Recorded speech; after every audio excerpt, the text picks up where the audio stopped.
now let's go ahead and learn the last colligative property. But before that, I just saw the footage and I realized that जो relative lowering of vapor pressure था उसके concept को हमने पहले के videos में cover नहीं किया था. I thought it was covered, so it was not covered. So let's do that. So basically the concept is very easy. The concept is such कि PS is already we know that P naught A XA plus ये क्या होगा P naught B XB बराबर. Now what do I do is I take simply ये XA को मैं convert कर देता हूँ into XB terms. Now can I say 1 is equal to XA plus XB? Of course I can say that, right? Because mole fraction हमेशा ऐसे ही होता है. So I can write that XA is equal to 1 minus XB. ये भी मैं लिख सकता हूँ. तो जब मैं वो लिखता हूं तो क्या होता है यहाँ पे P naught of A PS is equal to P naught of A XA. XA को हम लोग कन्वर्ट करना है. अब can I say PS जो है that is nothing but PA, क्योंकि ये क्या है नॉन वॉलेटाइल सोल्यूट है. Okay, so when it's a non volatile solute obviously क्या होगा, सेम चीज होगा, है कि नहीं. अब XA को मैंने क्या लिखना बोला, मैं लिखूंगा 1 माइनस XB टर्म में, है ना, प्लस ये क्या होगा P not B XB. Okay, मेरे को बताओ P नॉट B कितना होगा, 0 होगा. सो वो भी चला गया, 0 into anything will be 0, right? So this will become PA P naught of A minus P naught of A XB, right? Now obviously ये क्या है, माइनस टर्म है. माइनस टर्म को क्या करेंगे, ये बाजू लेंगे, इसको ये बाजू लेंगे, तो क्या हो जाएगा P naught of A XB is equal to P naught of A minus PA. Now what is this? This is lowering of vapor pressure. भाई अगर हम लोग देखें P naught A minus PA मतलब pure liquid minus the change is nothing but lowering of vapor pressure, right? Now what I do is I relatively lowered. मैंने ये concept तुमको समझा दिया था. XB would be equal to what? P naught of A minus PA upon P naught of A, बराबर. So this becomes your relative lowering of vapor pressure, and relative lowering of vapor pressure is XB. XB can I say is nothing but number of solutes. That is why I can say relative lowering of vapor pressure is a colligative property.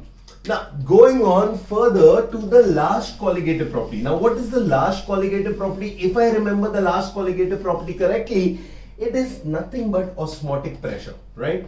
Now when I speak about osmotic pressure, I'm not very confident about osmosis. Even me as a teacher, I'm not very sure कि osmosis क्या है, okay? But I'm sure about one thing, and that one thing is diffusion, okay? The whole concept of movement, इधर से उधर जा रहा है, उधर से इधर आ रहा है, ऐसा हो रहा है, वैसा हो रहा है, ये सारी चीजें started with the concept of diffusion. Now what is diffusion? Diffusion is the movement of particles, okay? Movement of particles from their higher concentration to their lower concentration. भाई मतलब ये ऐसी चीज है जहीं देख, सिंपल सा बात है यार. अगर तू तेरे क्लासरूम में घुसा और देयर आर 2 rows एंड एक रो में ऑलरेडी 15 जन बैठ गए और इधर से 2-3 जन बैठे हैं, तो तू तो डेफिनेटली इधर बैठेगा, but there might be a situation where ये 15 में से कुछ बच्चे भी ये साइड में आ जाए ताकि आराम से बैठे. सो हायर कॉन्सेंट्रेशन, 15 बच्चे यहाँ पे, इसमें से हायर कॉन्सेंट्रेशन में 2-3 बच्चे यहाँ पे आ गए, तो movement of particles from their higher concentration to their lower concentration. There को इतना ओवर एक्टिंग करके क्यों बोल रहा हूं, क्योंकि that is very important. That is the basis of the concept of osmosis. Okay, so हमेशा अगर मैं बात करूं, now the problem is whenever we speak about osmosis, there is always a membrane, right? So let's talk about the normal membrane. Okay, normal membrane गरीब सा membrane है, यहाँ पे कुछ नहीं होता है, यहाँ से यहाँ भी जा सकते हैं, यहाँ से यहाँ भी जा सकते हैं. Okay, so it's just a membrane, it's no special membrane. Now, if I talk about this as a solution, let's say this is solution A, and let's say this is solution B. Now, अगर solution A है तो इस solution A का कुछ ना कुछ concentration होगा, C1 होगा, और इसका कॉन्सेंट्रेशन C2 होगा। सोल्यूशन है तो डेफिनेटली सोल्यूट और सॉल्वेंट तो होंगे, एंड सोल्यूट और सॉल्वेंट है तो कॉन्सेंट्रेशन होगा ही। चलो, अगर कॉन्सेंट्रेशन माने कॉन्सेंट्रेशन 2 है, मुझे बताओ दोनों में क्या है। अगर मैं बताता हूं आपको C1 is more than C2, तो मुझे बताओ, सोचो और बताओ कि यहां पे सोल्यूट कहां पे ज्यादा है। C1 ज्यादा है। C1 का मतलब क्या है? N/V। ये भी क्या है? N/V। N किसका? सोल्यूट का। तो अगर C1 बड़ा है, इसका मतलब N बड़ा है। सो यहां पे सॉल्यूट पार्टिकल्स ज्यादा है और यहां पे सॉल्यूट पार्टिकल्स कम है। सिमिलरली यहां पे सॉल्वेंट पार्टिकल्स फिर क्या होंगे? ऑब्वियसली कम होंगे, और यहां पे सॉल्वेंट पार्टिकल्स क्या होंगे? ज्यादा होंगे। तो डिफ्यूजन होगा, क्योंकि ये एक सादा मेम्ब्रेन है, गरीब मेम्ब्रेन है, इस पे खर्चा नहीं किया है, कोई तरीके का स्पेशलिटी नहीं है इस मेम्ब्रेन का। So they will perform diffusion. Diffusion का मतलब ये है कि सॉल्वेंट यहां से इस तरफ आएगा। क्यों इस तरफ आएगा? क्योंकि हायर कॉन्सेंट्रेशन से lower concentration. So solvent will move from solution B to solution A. At the same time, the solute will move from solution A to solution B. Why that happened? Because solute का भी higher concentration इस बाजू है, तो more concentration से lower concentration। समझ में आ रहा है आपको? So दोनों का movement possible है। अब साला सेमी परमिएबल मेम्ब्रेन क्या करता है मालूम है? सेमी परमिएबल मेम्ब्रेन, क्योंकि ऑस्मोसिस जो होता है वो एक स्पेशल कंडीशन है। Osmosis only happens in the semi permeable membrane. अगर है तो ऑस्मोसिस में क्या होगा? ऑस्मोसिस में सेमी परमिएबल मेम्ब्रेन जो है वो सॉल्यूट का मूवमेंट को क्या कर देती है? खत्म। There can not be solute movement, मतलब वो सॉल्वेंट को आने जाने देगा बट सॉल्यूट को आने जाने नहीं देगा। सो जब सॉल्वेंट को आने जाने देगा तो I will say that solvent will be there but solute will not be possible. So when it's a special membrane with a semi-permeable membrane, now the membrane is made of what? It's a semi-permeable membrane. It could be cellophane, yeah, it could be an animal membrane अगर बोला तो, okay, it could be K4FeCN6, that is potassium ferrocyanide, or sorry, copper ferrocyanide. It could be copper ferrocyanide, that is Cu2FeCN6. This is a very common example of artificial semi-permeable membranes. What does semi-permeable membrane do? Semi-permeable membrane stops. Okay, let's take the same example that C1 is greater than C2, meaning the solute is at a higher concentration here and the solute is at a lower concentration here. Similarly, when I talk about the solvent is at a lower concentration here and the solvent here has a higher concentration. Now, if the movement of the solute is stopped, then the solvent will be the only one to move. So, solvent जब move हो रहा है तो it is moving from a lower concentration to higher concentration. Okay, the solvent particles are moving from lower concentration to higher concentration. But ये जो lower concentration, higher concentration वो क्यों लिखते हैं हम लोग? क्योंकि ये जो N है ना वो हमेशा solute का लिया जाता है, solvent का नहीं। इसीलिए उल्टा है, diffusion ही हो रहा है वहां पे, but diffusion किसका? Solvent from a higher concentration to lower concentration. But जब हम concentration की बातें करते हैं तो concentration में कभी भी N जो होता है वो सॉल्यूट का होता है। इसीलिए ऑस्मोसिस ये ऐसा टॉपिक है जो भूल जाते हैं हम। So solvent particles from a higher concentration नहीं, from a lower concentration to a higher concentration. Okay, so solvent के particles are coming from a higher percentage to lower percentage, but when I talk about the concentration of solution, from a lower concentration to a higher concentration. So that is osmosis, my dear friends. Now, what is osmotic pressure? Okay, let's assume diffusion हमने समझ लिया, osmosis हमने समझ लिया। अब इस osmosis को हम लोग एक special type के container में करते हैं, okay, specifically designed. Okay, so let's assume this is container 1. It is connected to container 2 using a semi-permeable membrane. So there is a membrane here. this membrane is semi-permeable membrane. Let's assume there are only solvent particles in this. Okay, and here in this there is only solution. Okay, so I can say solvent is at a higher concentration, solvent will be at a lower concentration. Obviously movement क्या होने वाला, movement इस direction में होने वाला है, किस चीज का, solvent particles का. Okay, so अगर ये solvent particles move होते जाएगा तो क्या होएगा, इसकी concentration गिर जाएगी. बराबर. अब जब डिफ्यूजन होता है तो डिफ्यूजन कब रुकता है, डिफ्यूजन तब रुकता है जब C1 becomes equal to C2, जब concentrations become equal. तो ये सॉल्वेंट कब तक आएगा, जब तक यहां का कॉन्सेंट्रेशन और वहां का कॉन्सेंट्रेशन सेम ना हो जाए. हाँ कि नहीं, नहीं, यहां पे ये आते रहेगा जब तक, क्योंकि ये तो प्योर सॉल्वेंट है ना, तो प्योर सॉल्वेंट है, इसका कॉन्सेंट्रेशन क्या है, 0 है, देयर इज नो सॉल्यूट. तो ये आता रहेगा आता रहेगा आता रहेगा. इसको रोकने का एक ही तरीका है, प्रेशर बढ़ाओ. So imagine there is a piston. Okay, there is a piston. So अगर मैं ये पिस्टन पे प्रेशर बढ़ाऊं, सो व्हाट हैपेंस इज, ये जो मूवमेंट यहां से इस डायरेक्शन का है, वो मूवमेंट को कौन रोकेगा, प्रेशर रोकेगा. तो जिस प्रेशर पे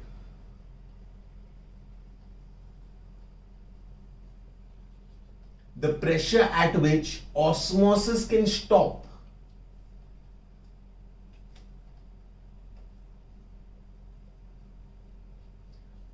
that exact pressure, that osmotic pressure, that pressure, that piston में जो pressure लगाया मैंने, is said to be osmotic pressure. Now this osmotic pressure is represented by pi. pressure का क्या रखा, pi रखा. अब ये जो पाई है वो पाई इज डायरेक्टली प्रोपोर्शनल. ओके, बताओ पाई कब बढ़ेगा, अगर यहां पे कॉन्सेंट्रेशन ज्यादा रहेगा तो ये सॉल्वेंट के पार्टिकल्स भी ज्यादा आएंगे. तो अगर ये ज्यादा आ रहा है तो इसका प्रेशर बढ़ाना पड़ेगा, मीनिंग पाई बढ़ाना पड़ेगा. कब, जब C ज्यादा है तब. तो pi is directly proportional to molarity में बोल सकता हूं. अच्छा बता, टेम्परेचर बढ़ेगा तो क्या होगा, टेम्परेचर बढ़ेगा तो क्या होगा, और सॉल्युबिलिटी बढ़ेगी, सॉल्वेंट और आते जाएगा. तो pi is directly proportional to temperature, क्योंकि टेम्परेचर बढ़ने से मूवमेंट बढ़ेगा. तो अगर pi is directly proportional to m and directly proportional to t, there needs to be a constant. वो कांस्टेंट क्या है, mRT. Pi is equal to mRT. Now what does R stand for? R is called as solution constant. R is called as solution constant, but its value is equal to the universal gas constant. अगर हम लोग इसको calculate करें तो इसका value है equal to universal gas constant, that is 0.0821 litre atmosphere per mole kelvin. हमेशा यही फॉर्मूला लेंगे क्योंकि लीटर है यहां पे. Okay, pi is equal to mRT. m को अभी सर आपने प्रूफ कैसे किया, how do you prove this. Okay, how does r का वैल्यू 0.0821 कैसे आता है. Okay, let's assume pi is equal to mRT लिखा मैंने, बराबर. r नहीं लेते हुए k ले लेते हैं, ठीक है. अब ये जो पाई है, this pi pressure is equal to n upon v r kt. Okay, अगर पाई इज प्रेशर तो यहां पे क्या होगा, पाई के साथ आएगा v, यहां पे आएगा n kt. अगर हम लोग इसको रिप्लेस करते हैं, pi is pressure volume n t, तो यहां पे आता है RT. PV is equal to nRT. Is very common and very used.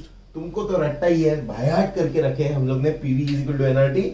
वही PV is equal to nRT is nothing but pi V is equal to nRT. तो इसीलिए ये K is nothing but equal to R. समझा तुम लोग को? That is why K I can say is equal to R because it represents or replicates the PV is equal to nRT formula.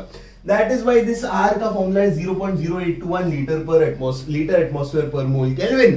Now the only thing that can change is pi जो pressure है, this pressure can be given in different terms. It can be given in atmosphere. It can be given, so 1 atmosphere तुम लोग को मालूम है is equal to what, 1.01 bar. It is equal to 760 torrs, या इसको वैसे ही लिख सकते हैं 760 mm of Hg.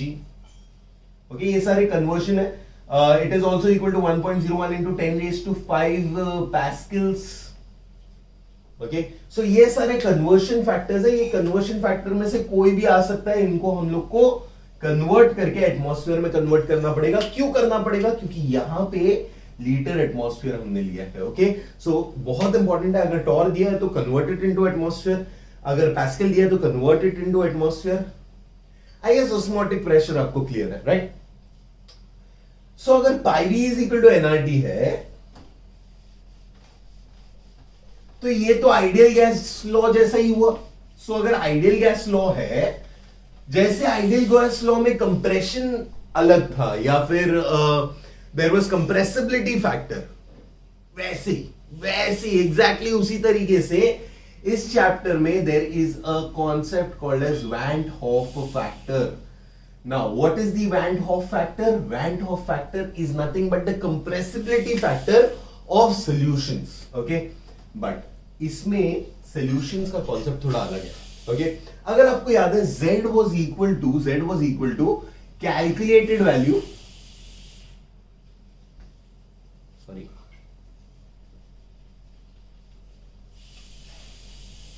Z was equal to observed value upon calculated value.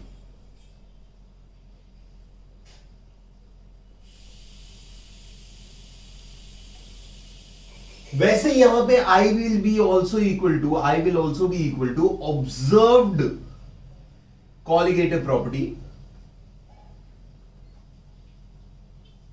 upon the calculated colligative property. Now tell me what is the right one? What is the value which is correct? Observed सही है या फिर calculated सही है?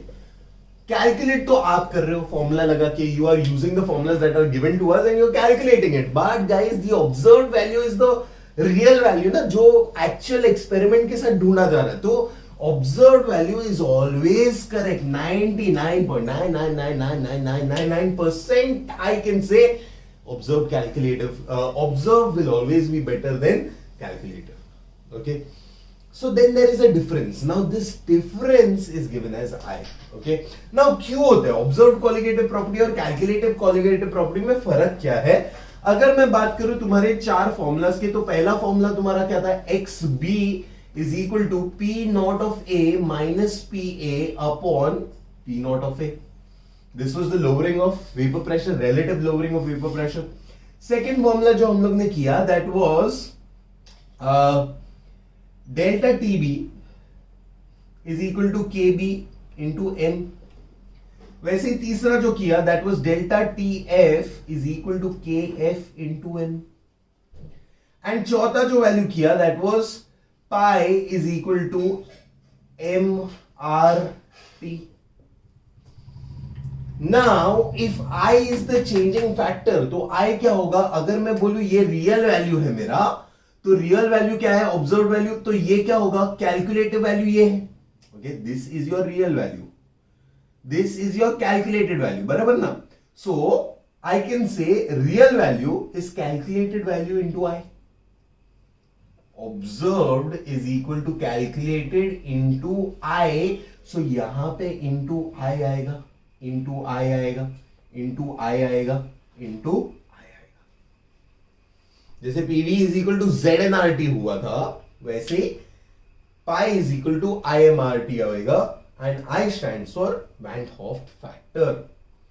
Now what is the Van 't Hoff factor? The reality of the situation is, if I see a solution, okay, let's take an example of a solution where let's take the commonest example, NaCl. Okay, now if I say that ये NaCl का at some temperature pressure मैंने calculate की इसकी vapour pressure. I calculated the vapour pressure and I assume that the vapour pressure with the calculation, proper मैंने formula लगाया, vapour pressure मैंने ढूंढ के निकाला and the vapour pressure was 2 atmospheres. Okay, या मैंने ढूंढा 2 × 10⁵, जो भी मैंने ढूंढ के निकाला, दैट इज नॉट इंपॉर्टेंट, मेरा एक वैल्यू आया। अब मैंने क्या किया, सेम चीज को ना मैंने एक्सपेरिमेंट के साथ किया, मेरे को रियल या फिर मैं बोलूंगा ऑब्जर्व वेपर प्रेशर आ रहा है 4 एटमॉस्फेयर।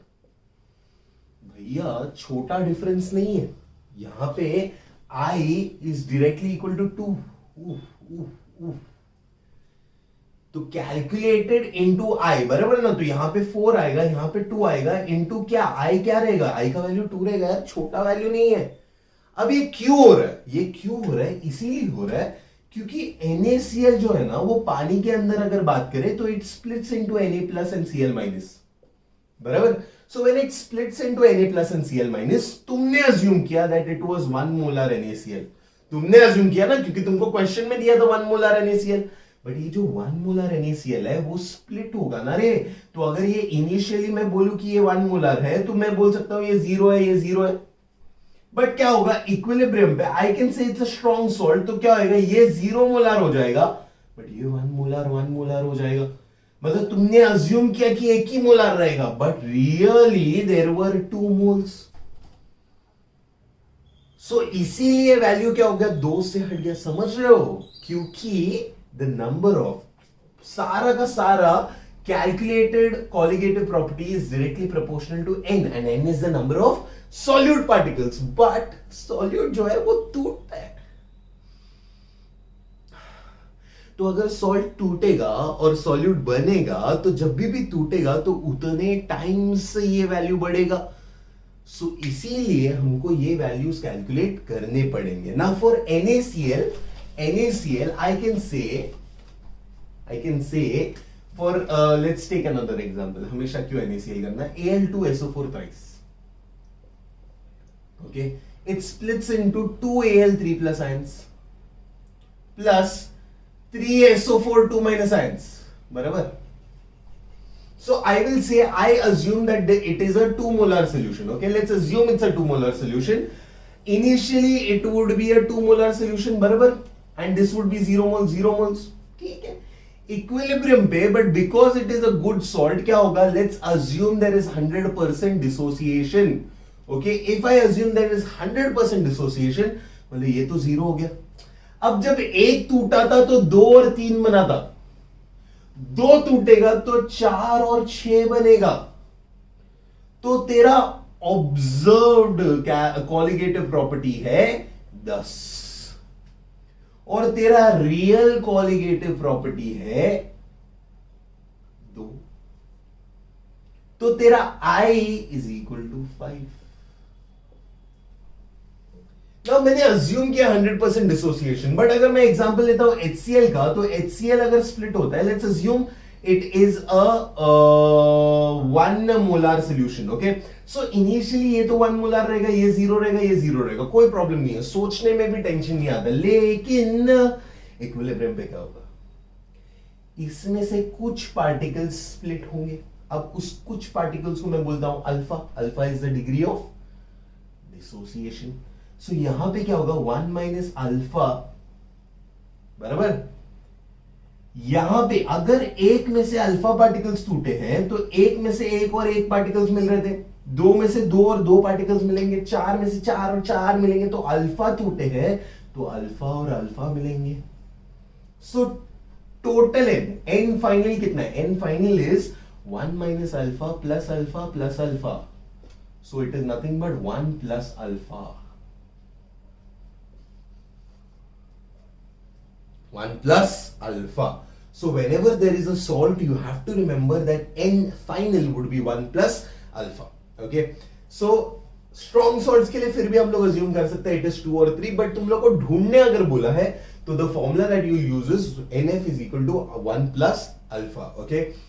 या NF basically क्या है, NF is nothing but can I say I. So I हमारा क्या होगा, 1 प्लस अल्फा होगा, I क्या होगा, 1 प्लस अल्फा। कोई डाउट है इसमें, पक्का समझा है। So this is the concept of van't Hoff factor. Van't Hoff factor के साथ हम लोग एक ट्राई करते हैं कुछ सम करने का, ओके, अज्यूम करते हैं, सम करते हैं हम लोग कुछ, तो okay, if they asking you कि इसमें से सबसे ज्यादा कॉलिगेटिव प्रॉपर्टी किसकी है? ओके, कॉलिगेटिव प्रॉपर्टी इन तीनों के arrange the following as compare to the colligative properties. Okay, increasing colligative properties. So they've given you an example of 2 molar HCl. They've given you an example of 2 molar H2SO4, and they've given you an example of 2 molar H3PO4. Okay. और I give you a better example Al2 या फिर AlCl3. Now, if I say the number of ions, here the number of ions are 2 ions. Here the number of ions is, देख 2 molar है, 2 molar है, 2 molar है, तो हमको तो मालूम है that पाई के एग्जाम्पल में लेते हैं MRT ले लेते हैं, बराबर ना? तो pi is directly proportional to M, R और T तो कट जाएगा, सेम टेम्परेचर पे होगा, अज्यूम करते हैं. सो M पे तो होगा, लेकिन अब हमने क्या किया, I भी ला दिया. अब I यहां पे क्या हो गया, 2 हो गया. यहां पे I कितना हो गया, 3 हो गया. सारे स्ट्रॉन्ग ही है ना, strong acid and this is also a strong acid. I is equal to कितना हो गया, 4 हो गया. Now this is a salt, guarantee इसका dissociation will be large. So I can say that AlCl3 का जो रहेगा would be highest as compare to H2SO4 and then I can say it would be HCl. But let's assume यहां पे ऐसा scenario हो गया कि यहां पे क्या कर दिया इन्होंने, इसका 4 मोलार कर दिया, इसका 0.1 मोलार कर दिया और इसका लेट्स से 1 मोलार कर दिया. ठीक है, तो अब हम लोग क्या करेंगे, pi is equal to MRT या फिर IM कर देंगे. ठीक है ना? सो क्योंकि RT तो कटने वाला है, सबके लिए RT तो सेम होगा. सो अगर मैं pi is equal to IM करता हूं तो यहां पे क्या होगा, HCl के लिए क्या होगा, it would be 2 into 4 close to 8. H2SO4 के लिए अगर मैं बात करूं, it becomes 1 into 3 which is equal to 3. But अगर AlCl3 के लिए बात करूं, AlCl3 भले ही उसमें आयंस ज्यादा थे 4, बट इट वाज 0.1, तो क्या होगा, ये 0.4 होगा. सो उलट गया पूरा का पूरा, समझ रहे हो? सो ऐसे आप दोनों चीज पे डिपेंड करेगा. अगर सेम दिया है तो डायरेक्टली आप आयंस निकाल के ढूंढ सकते हो answer. Okay, so this is the logic of van't Hoff factor.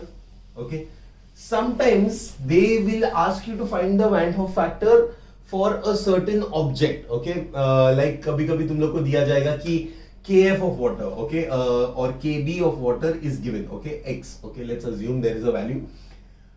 Molarity भी दिया होगा y.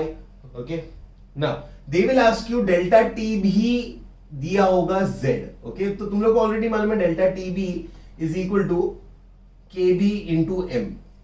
Okay, आप क्या करोगे, यहां पे z डालोगे, यहां पे y डालोगे, यहां पे क्या डालोगे, x डालोगे, बराबर. सॉरी, यहां पे x डालोगे और यहां पे क्या डालोगे, y डालोगे, बराबर. सो ये लॉजिकल था, ठीक है, बट उन्होंने स्पेसिफिकली ढूंढने बोला है i. अब जब तुमको i ढूंढना है तो क्या होगा, तुमको मालूम है ये फॉर्मूला किधर आता है, इसमें i आता है. तो यहां पे एक और वैल्यू लेगो i का, और i would be equal to nothing but z upon x plus x into y. Okay, so this will be your formula assuming this type of question is there.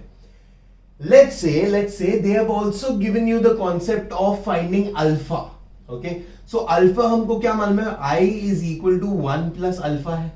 Okay, so if I is equal to 1 plus alpha, तो आप I का value यहां पे substitute करोगे, 1 रखोगे और alpha का value आपको मिल जाएगा. So ऐसे टाइप के क्वेश्चन आ सकते हैं, हम लोग डेफिनेटली करेंगे ऐसे टाइप के questions. Okay, but right now let's move on to the topic, the last topic of the chapter after Van Hoff factor, that is Henry's law. Okay, now this was the genesis, the idea, the base from which Raoult's law came up, from which every other law came up. This was the start of the chapter of solution, but it dealt with gas plus liquid. It did not dealt with any other type of solution. It was only gas plus liquid, where the gas will remain as the solute and the liquid will be the solvent. Now what he said was कि अगर gas का pressure ज्यादा है तो solubility ज्यादा है. Simple. The mole fraction sorry, the solubility of a gas in liquid is directly proportional to the vapor pressure or the partial pressure of that gas above the liquid surface. अब solubility क्या है? Solubility can be compared as mole fraction only. Because देखो solubility मैं बोलूंगा 2 molar है, या फिर मैं बोलूंगा करके 2 ग्राम है या 10 ग्राम है या 20 ग्राम है. At the end of the day, it has to depend on number of particles. So number of particles upon total particles, that is nothing but xb. Okay, so this will be solubility of a gas will be xb. It is directly proportional to the partial pressure, that is P naught of B. Okay, so he said that जितना partial pressure बढ़ेगा उतना ज्यादा solubility होगी. So xb is directly proportional to P naught V अगर उसने बोला है तो I can say xb is equal to a constant into P naught of B. Okay, so this constant, my dear friends, is called as Henry's constant.